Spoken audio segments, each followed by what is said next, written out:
तो अपना daily one problem solution का आज है दूसरा क्वेश्चन, राइट? ओके, कल के लेक्चर में अपन ने लैपलास का क्वेश्चन लिया था। आज अपन इनवर्स लैपलास ट्रांसफॉर्म का क्वेश्चन लेने वाले हैं। ओके, देखो, unit number 2, inverse Laplace transform. ये वाला जो क्वेश्चन है, ये पेपर के अंदर देखो कितनी बार आया है।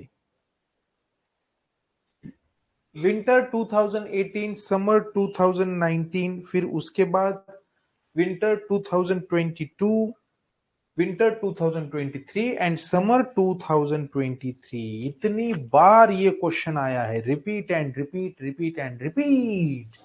चलो शुरू करते हैं इसको अपन। एकदम सिंपल क्वेश्चन है, ज्यादा इसमें कुछ भी नहीं है।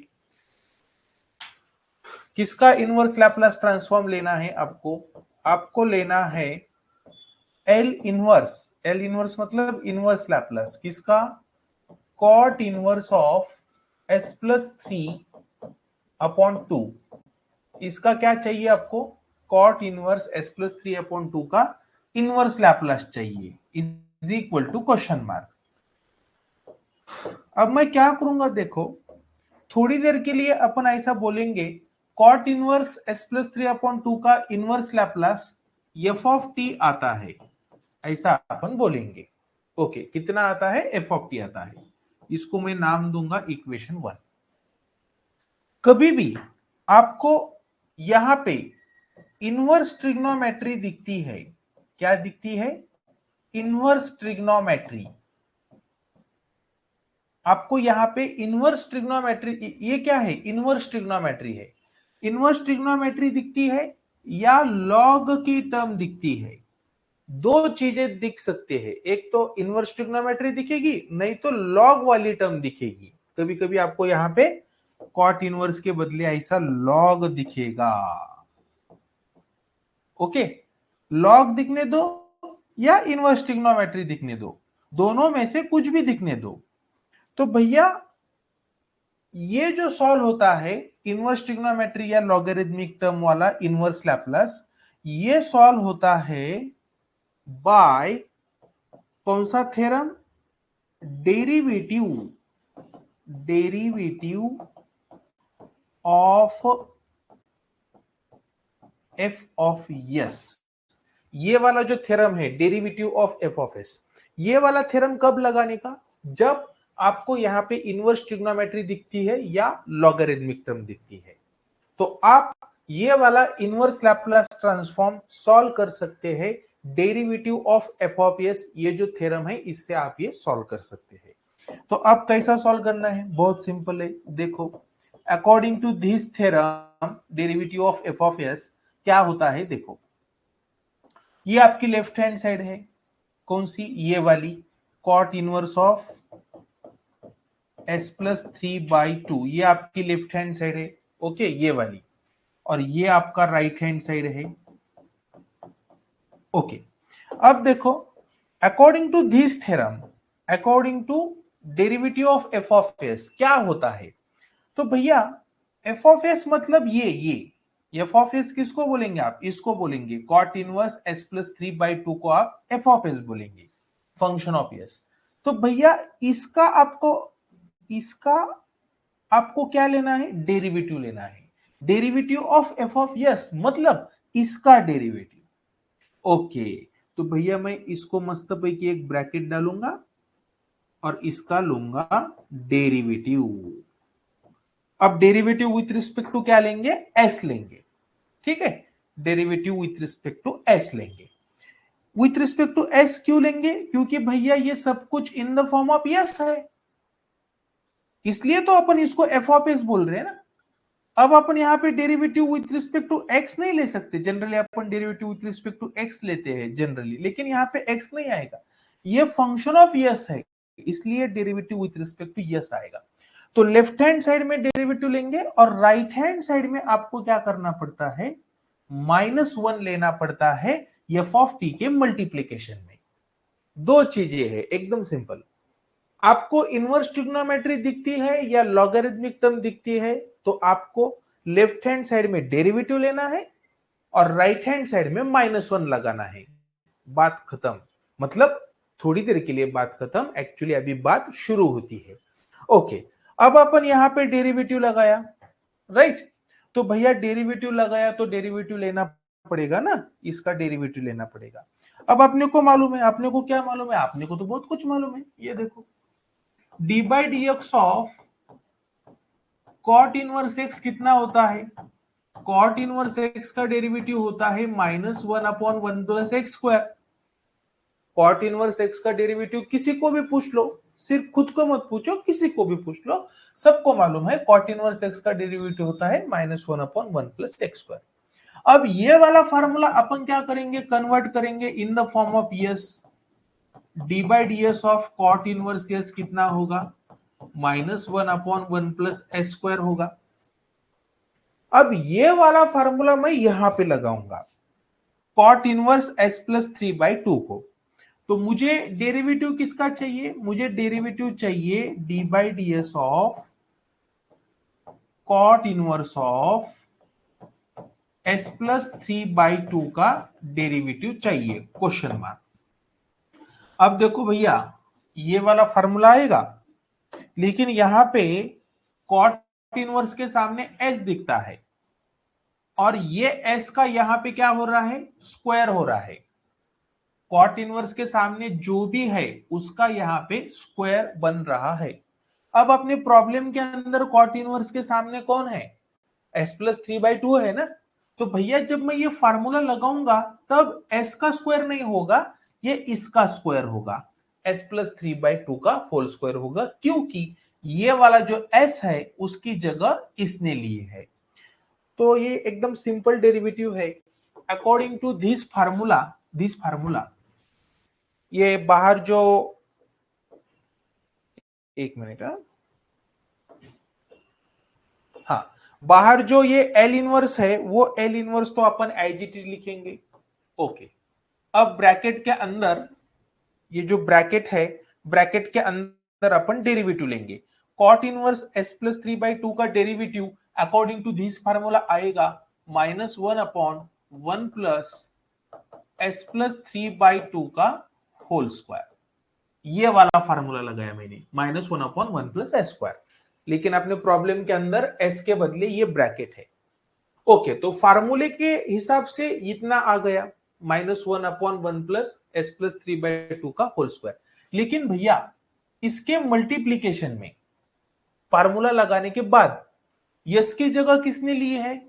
एस प्लस 3/2 ने ली है ना।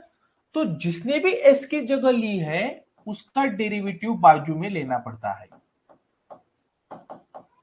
तो s की जगह किसने ली है? s प्लस 3/2 ने ली है ना। ये वाले s की जगह s प्लस 3/2 ने ली है ना। तो भैया उसका डेरिवेटिव बाजू में लेना पड़ता है फार्मूला लगाने के बाद। ये डेरिवेटिव लेने की प्रोसीजर है। पहले फार्मूला लगाओ, फार्मूला जैसा बोलता है वैसा करो, और फिर बाद में जिसने भी s की जगह ली है उसका डेरिवेटिव मल्टीप्लीकेशन में साइड में ले लो। ओके, डब्बा क्लोज करेंगे, equal to -1 into f of t कितना? Simple minus f of t. Okay, -1 into f of t मतलब simple minus f of t. Okay, अब क्या? अब इसको अपन थोड़ा थोड़ा सिंप्लीफाई करेंगे। ये -1 एज इट इज, ये जो स्क्वायर है ये स्क्वायर सेपरेटली दे दो, मतलब s प्लस 3 को भी दे दो, s प्लस 3 का होल स्क्वायर, और नीचे 2 को भी दे दो। 2 का स्क्वायर कितना होगा? नहीं तो ऐसा भी लिख सकते हैं 2 स्क्वायर। ये स्क्वायर मैंने न्यूमरेटर को भी दिया और डिनोमिनेटर को भी दिया सेपरेटली, इनटू। अब इसका डेरिवेटिव लेना है। ये तो बहुत सिंपल है, नीचे वाला 2 तो बाहर आ जाएगा, वो कांस्टेंट है, तो ये 1/2 आया बाहर। अब डेरिवेटिव में क्या बचा? s प्लस 3 बचा। तो D by D S of s कितना होगा? s का derivative with respect to s is 1, s का derivative with respect to s is 1, और ये 3 का डेरिवेटिव कितना होगा? 3 का डेरिवेटिव, कांस्टेंट का डेरिवेटिव 0 होता है। डब्बा क्लोज करेंगे, डब्बा मतलब ये बॉक्स क्लोज करेंगे, इक्वल टू कितना है? -f ऑफ t है। एकदम मैं ये धीरे से क्यों बता रहा हूं, क्योंकि इतनी बार ये पेपर में आ चुका है, इस बार भी आ सकता है। आया तो 6 मार्क्स मिलेंगे आपको, सीधा 6 मार्क्स। ओके, अब ये 2 तो बाहर लिया, वो कांस्टेंट है, और s+3 का डेरिवेटिव आया 1+0। ओके, अब ये 2 स्क्वायर मतलब कितना होगा, ये तो 4 हो जाएगा, -1/1 प्लस s+3 का होल स्क्वायर डिवाइडेड बाय 2 का स्क्वायर, मतलब ये 4 लिखा मैंने, into 1+0 is 1, 1 into 1/2 is 1/2 equal to minus of F of T. अब मेरे प्यारे स्टूडेंट्स, ये इसके और इसके बीच में, ये 1 और ये दोनों के बीच में क्या होगा, क्रॉस मल्टीप्लीकेशन होगा।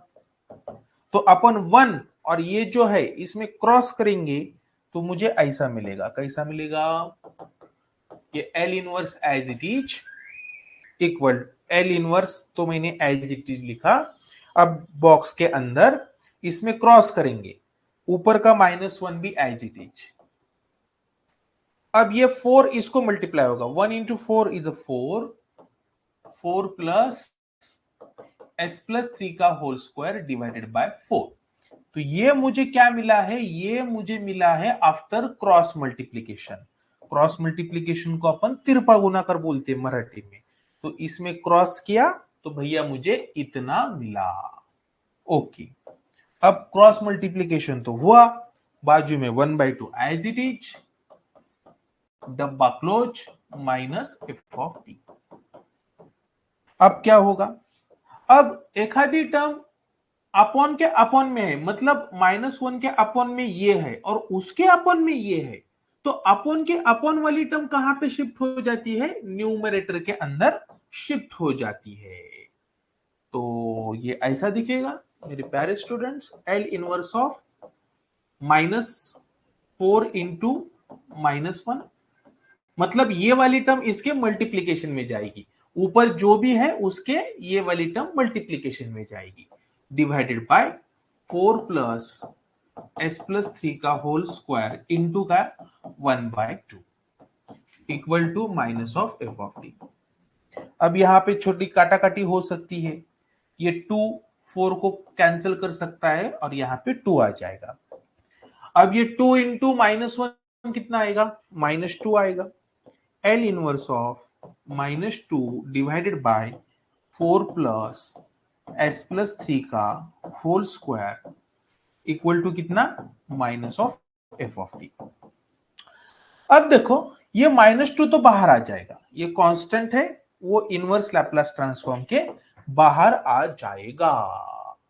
सो -2 इंटू एल इनवर्स ऑफ, -2 बाहर आ रहा है मतलब ऊपर 1 बचेगा, ये तो बाहर गया, अब यहां पे 1 बचेगा, 1/4 प्लस s+3 का होल स्क्वायर इक्वल टू क्या है, minus of F of T.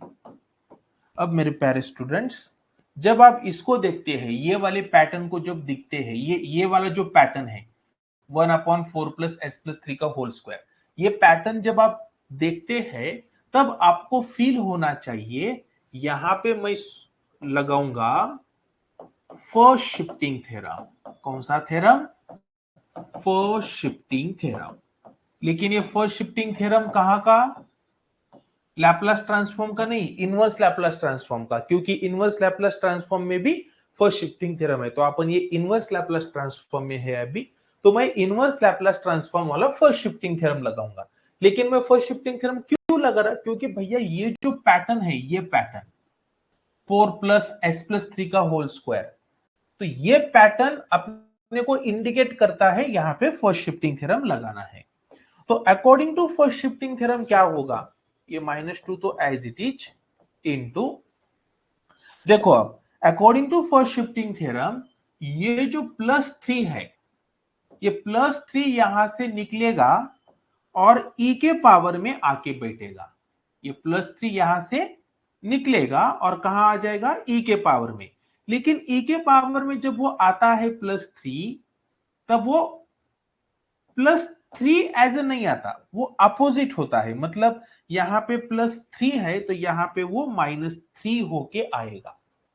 +3 का यहाँ पे -3 बनेगा। अब थोड़ी देर के लिए ऐसा कंसीडर करो, यहाँ पे -3 है तो इधर क्या आएगा, +3 आएगा, मतलब अपोजिट होता है। ओके, तो मैंने +3 का लिखा -3, एक मिनट, ये +3 का यहाँ पे -3 लिखा और उसको मल्टीप्लाई करना है t से, मतलब ये टर्म क्या बनी, e⁻³ अब ये सब कुछ कैसा बन रहा है, according to first shifting theorem. कैसा बन रहा है ये, according to first shifting theorem. +3 को यहां से निकाला, e के पावर में रखा, लेकिन रखते टाइम अपोजिट करके रखा, मतलब -3, और उसको मल्टीप्लाई किया t से। ओके, इनटू, अब L इनवर्स में क्या बचा, L इनवर्स में बचा 1/4 प्लस, अब ये +3 तो गया यहां से e के पावर में, तो +3 को मत लिखो, तो बचेगा क्या, s²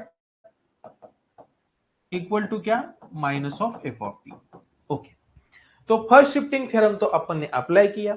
अब ये जो दिखता है 4 + a², भैया ये तो स्टैंडर्ड फार्मूला है, -2 इंटू e⁻³ मतलब ये दिखेगा -2 e⁻³ into L inverse of 1/, अब ये जो 4 + a² है उसको मैं a² + 4 लिख सकता हूं। a², 4 + a² बोला क्या और a² + 4 बोला क्या, सेम टू सेम है, तो मैंने 4 + a² को लिखा a² + 4, ये -f(t) एज इट इज। अब देखो मेरे प्यारे स्टूडेंट, इधर भी माइनस है, इधर भी माइनस है, तो ये इधर का माइनस एंड इधर का माइनस कैंसिल होके वो क्या बनेगा, प्लस प्लस बनेगा। ये माइनस माइनस मतलब वो प्लस प्लस बनेगा। ओके, तो 2e⁻³ into L inverse of 1/a² + 4, तो ये जो 4 है, 4 को अपन 2² लिखेंगे और इक्वल टू क्या है, f(t) है। अब यहां पे मैं ये वाला फार्मूला लगाऊंगा, बेसिक वाला, L inverse of 1/s² + a², कितना होता है, ये होता है 1/a इंटू साइन 80। ये एकदम बेसिक फार्मूला है, तो ये फार्मूला एंड ये कंपेयर करेंगे, तो यहां पे a की वैल्यू कितनी होनी चाहिए, 2 होनी चाहिए, ये तो एज इट इज आएगा। अब इसका L inverse according to this formula 1/2 into sine 2t equal to f(t). तो मेरे प्यारे स्टूडेंट्स, ये टू कैंसिल होगा, बचेगा क्या, तो बचेगा e⁻³ इंटू साइन 2t। ये वैल्यू किसकी आई, ये वैल्यू f(t) की आई।